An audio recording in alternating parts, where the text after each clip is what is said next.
What is going on, my good people? Welcome back to the channel and welcome to another pickups video. It's been a little bit. It's been a few months, it feels like, since I have done a pickups video. And I was kind of waiting before doing this one for deliver at all costs. The Konami, a new IP from Konami, and I ordered it on PlayAsia, and it was supposed to come on May 22nd. It is May 24th as of recording this. Still haven't got it in. I'm not like overly pressed about it. I'm not, you know what I mean? I don't think it's going to be some super long game or anything like that, but it looks really cool, and I wanted to include it here in this pickups video, just to give it a little extra shine, because it doesn't seem like it's getting a ton of love right now. It's reviewing really well, but it doesn't seem like a lot of people are talking about it, which is kind of bumming me out. But yeah, it hasn't came in yet, so we're gonna go ahead and roll on without deliver at all costs, I believe is the name. But yeah, shout out to that game. I'll have some gameplay of it running right here so you can kind of get an idea for what it's like. I'm really pumped to check it out. And we kind of got a game similar to it that's just old school, you know, GTA 1, GTA 2 vibes. And yeah, just it's a nice nostalgic treat to jump into games like that in the year 2025. And speaking of nostalgia, Tales of Grace F Remastered. This is a Loon joint. My homie Loon was like, I think he was saying it was one of his favorite games of 2025. When he, and it's one of those, it's got a flip cover to where if you don't like the sort of yellow,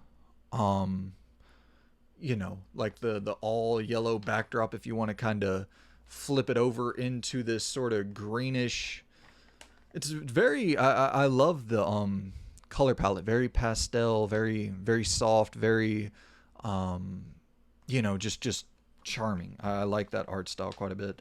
But yeah, Loon was telling me that this was he was really enjoying Tales of Grace F Remastered. So and I know it was like an action RPG, a JRPG, but real-time action combat. And so I was like, hell yeah, I'll pick this thing up and check it out. I still haven't checked it out, but I did pick it up with all the intention of checking it out sometime before the end of the year.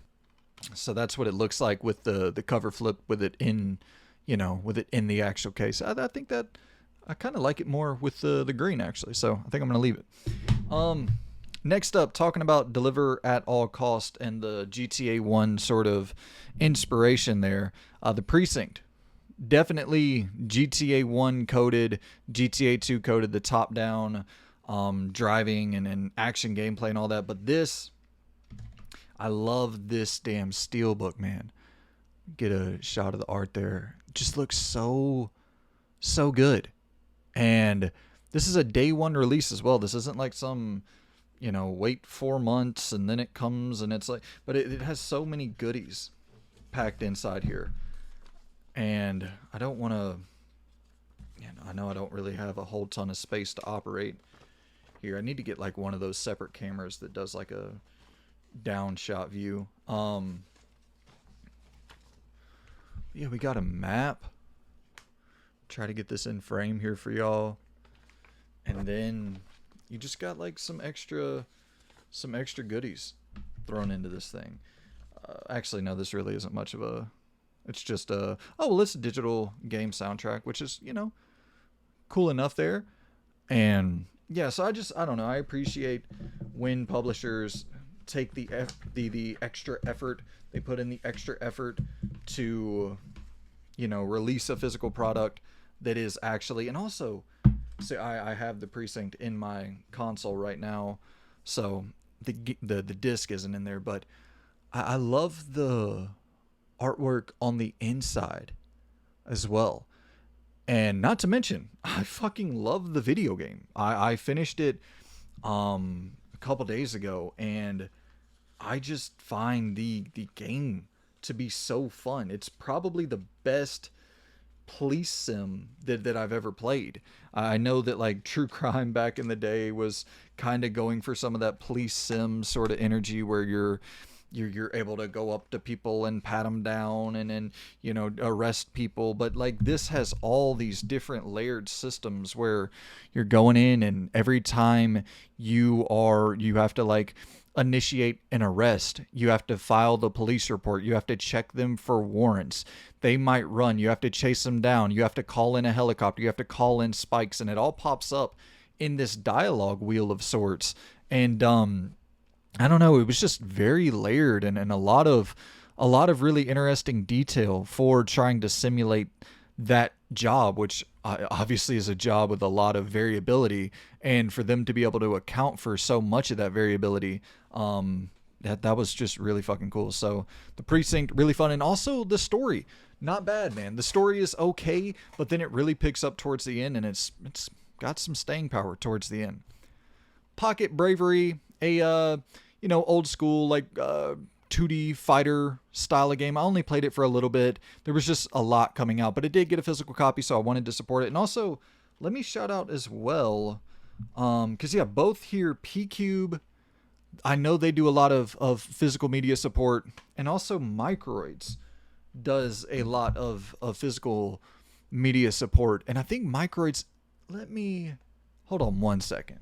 Okay, yeah, I'm not crazy. So Microids, they did Sifu's awesome ass physical edition, and then they also did this which is such a niche product, but so cool, man. They did this Alfred Hitchcock's Vertigo, the game.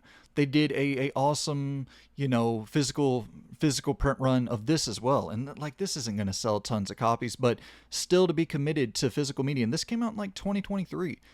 So still to be committed to physical media for a much more niche product. And then obviously Sifu, I'm sure, sold pretty well for him and has, I'm not going to go through all of it, but some awesome artwork in there, a steel book, bunch of artwork. Just, yeah, I really, really appreciate that with these publishers who are still committed to physical media, especially to that extent, to go through all the trouble to, because they have a full art book for Vertigo as well. Just, yeah, massive props. Ubisoft, not so much. Assassin's Creed Shadows, obviously, required internet to access the game. It says it right there. At the bottom of the box, internet required. And it was that way with Star Wars Outlaws as well. It's just, I don't know, such a slap in the face to people who want to buy your product. But yeah, Shadows, I know a lot of people love that game. It's seemingly resonating with a lot of people who, like the Origins, Odyssey, Valhalla run. It seems like Shadows is up there for a lot of people who, like Loon, for instance, I think he said Shadows was his favorite of the Valhalla, Odyssey, Origins, of the I guess now 4 games. So it seems like people who like that formula are really vibing with Shadows, and then people who don't or not, I kind of fall into that camp. I'm tired of, I just don't think they do open worlds well. I think Odyssey was just sort of a one-off for me, where I really loved Odyssey, but I think I just loved the tone of Odyssey so much. You know what I mean? I liked being in that space more so than I have with any of their other worlds. So yeah, Shadows didn't vibe with me. I played it for like 20 hours. I obviously there's things that are great about it. I do think that some of the gameplay features on offer, like going prone and some of the, like the bamboo and like chopping down the trees falling out from up under you, and then trees falling out all around you, and then taking the bamboo sticks and using that as some sort of extra breathing technique while you're underwater, and regaining your oxygen capacity, or whatever the fuck term I'm looking for there. There's some cool shit in Shadows, but just not enough to stick with it for whatever 50 hours. Until Dawn, the remake, I bought this right before the movie came out. It was on sale, and I know there's a lot of bad buzz about the remake, but I love Until Dawn. I love the original. I wanted to check it out just to see. And I know Ballistic Moon was pretty much shut down, the team who made it, which is a bummer. Obviously not the original team, Supermassive. They got too much going on right now. They got the Little Nightmares 3. They got the Directive 8020, but Ballistic Moon is a team that, I believe was more of a recent sort of I don't believe they were acquired by Sony. I could be mistaken on some of this information, but I know that they were more of a recent partner working with Sony. And after the release of Until Dawn, I think the studio was either closed down or there were a ton of layoffs, unfortunately. Dynasty Warriors Origins. I played about 10 or so hours of this.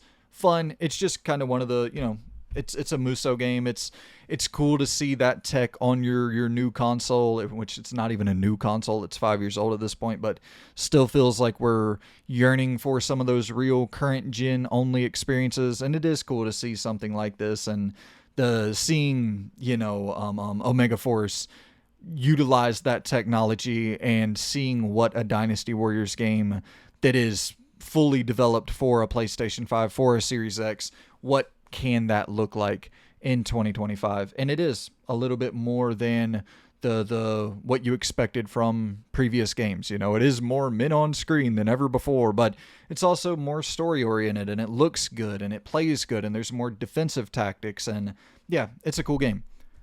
Kingdom Come Deliverance 2, definitely the best story of any game I have played in 2025 so far. Top fucking tier story. It is, it's up there with one of the best stories of the generation entirely. It might be the best story I've played. It's up there. It's up there. I don't know about best, but it's definitely up there for like my top 5, top 3 favorite stories of the generation. Gameplay is, it's serviceable. Below average to average gameplay. You can deal with it. You can tolerate it. And it's just so immersive, and so you can do so many different things that you can find a way to make the game fun. Even if the core combat isn't necessarily like incredibly engaging. You know what I mean? But the story's so good that it doesn't matter. Split Fiction. This is my game of the year. Still my game of the year so far. I think that this is a really Expedition 33, Split Fiction, Kingdom Come Deliverance 2. I think all three of those games we're going to look back at how influential they all were in 10 years and be like, oh damn, a BGS style game was made on a $40 million budget. The evolution of turn-based combat was seen with Expedition 33, with the defensive tactics and the real-time defensive maneuvering that you can do in 33. And then with Split Fiction, I think it's the evolution of like, how do we create games in a world where it's this TikTok ADD fucking, the TikTok generation where they can't pay attention to any one thing for more than 2 minutes long. Like, how do you get games into their hands that are not Candy Crush and that are not this instant dopamine fucking, drip feeds? And I think Split Fiction is the only answer I've seen to that so far, where it's like, how do we make games interesting to those people? Well, we just make an entirely new game every 5 minutes. And it's like, what the fuck is happening? It's such a crazy, it is just such a crazy dopamine rush where you're seeing something new every 10 minutes. And yeah, it's unlike anything I've ever seen before, man. But speaking of things that are unlike anything I've ever seen before, WWE 2K25. Never seen anything like this one. Not with 2K24 or 2K23 or 2K22, or they took 2K21 off. But they did get right with 2K22 into 23, into 24, into 2025. And I think that this is their best game so far. It's just added in a lot of the removed features, the removed modes, and just polished up the gameplay a good bit. But I think that they lost a lot with the story. I think 24's story was overall better, beefier, and then with 25 they really wanted to emphasize choice, which for me personally I think I might have liked. I played through the 2K25 story I think 3 times back to back just because I wanted to see how the different choices branch. And sure, some of that is for the channel, like I want to cover it here, and I want to be like, hey, okay, well, does it actually branch, or is it the illusion of choice? And it actually is, like, it does actually branch. Probably the most agency you've ever had in a wrestling story in terms of the choices you can make. But with that said, instead of having the male and female career path, you just have a male and female created character that follow the exact same story beats. So it's not a separate story for the woman that it is for the man. And like, that's kind of a bummer because you're left with what is already a shorter story. I think it runs about maybe 6-7 hours. And no, it's even shorter than that. It's probably like 5 hours because the other stories in 24 were like 8 hours a piece. So 16 total hours of content for the career mode, the story mode. I believe they call it My Rise. And now you have this one 5-hour story, and then there's not like another 5-hour story. Sure, there's choices and different things you can see, but it's like, damn, it would have been cool to have, you know, a 5-hour story for the male career, a 5-hour story for the female career. And so you got 10 total hours of content, and then with the different choices you can make, you can, you know, it becomes I don't know, fucking 20, 15 hours of new content that you could see with the different decisions you would make, paths you would take. But 2K25 is a good game. I just wish that island mode wouldn't have ever existed, because it feels like, of course, whenever you're having to develop this entirely new mode, you're going to lose focus in other areas. And yeah, so I hope that we don't see the island mode return in 26. Still Wakes the Deep. My homie Jeffrey told me he really loved this, so I picked it up. Still got it. I mean, I played it on Game Pass, but I never finished it. But I picked it up, the physical variation of it. I love the atmosphere, the tone, the vibe of Still Wakes the Deep. I just didn't... As soon as the real threat was revealed in Still Wakes the Deep, I was like, I liked the mystery more when I wasn't sure what I was up against. And that's a big problem with horror in general, is like the fear of the unknown is more scary than what is. A lot of the time, like when you see the big monster, you're like, oh, okay. But when you hear the monster, it's like, oh my God, what could it be? And your mind is kind of, as cliche as it is, your mind is your worst enemy. More so than Nemesis or Mr. X. Mr. X's footsteps are far more scary than Mr. X himself. So, yeah. Pirate Yakuza in Hawaii, one of my favorite games of 2025 so far. Batshit, ridiculous, insanity. Getting to... You know, you got fucking naval combat. You have a full crew that you can go and recruit into your pirate organization. You have all this batshit storylines of you wake up with amnesia. Have you heard this one before? You don't know how the hell you got to Hawaii, but you find out the Yakuza has an organization going on in Hawaii. They got a criminal empire that they're running in Hawaii. And so, of course, there goes the beginning of Pirate Yakuza in Hawaii. And then you're running into Samoa Joe along the way. That's not a spoiler. It's in the trailers and shit. It's bad shit. And then it's Devil May Cry combat on top of it. Like, the fuck? What is wrong with you? What is in the water over there at RGG? They're just... Like, I don't understand how you can... Of course, they're reusing a lot of assets, and there's a very iterative process going on in that studio, but how can you find such creativity so consistently? Like, that should be studied in a university somewhere. Game developer should be studying RGG with a microscope. Monster Hunter Wilds, bad game.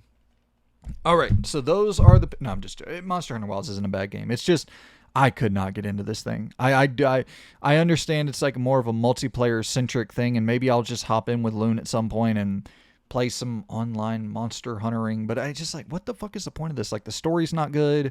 I like the presentation. The presentation of the story, the opening beat, I was like, oh, damn, cool.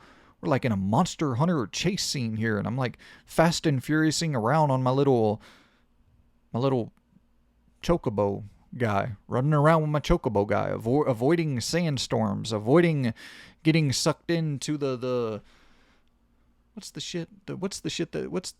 thing where the sand, it's like you what the fuck is that, where you can get like sucked in by the sand?